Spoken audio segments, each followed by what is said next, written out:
In South Africa, something strange is happening. Hating men is no longer an emotion, it's become a personality, a default setting, and it's almost fashionable.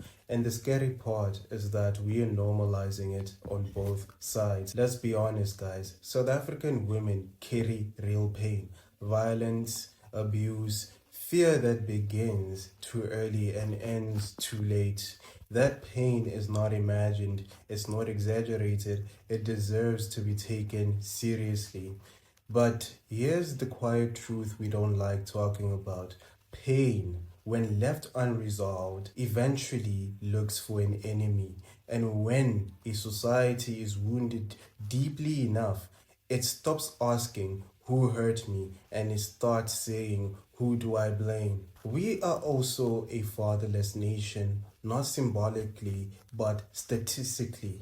Millions of households in South Africa where men are absent emotionally, physically, and spiritually. So many young girls grow up knowing men first as absence, disappointment, and silence. And when your first experience of masculinity is abandonment, resentment, doesn't feel ideological, it feels personal. Look, when your first experience of masculinity is abandonment, resentment, it doesn't feel ideological, it feels personal, it feels justified. I had to repeat that so you can understand our next segment. Look, we enter language, big words, imported words, words that sound so powerful when repeated, words that people pick up on social media but don't really understand them.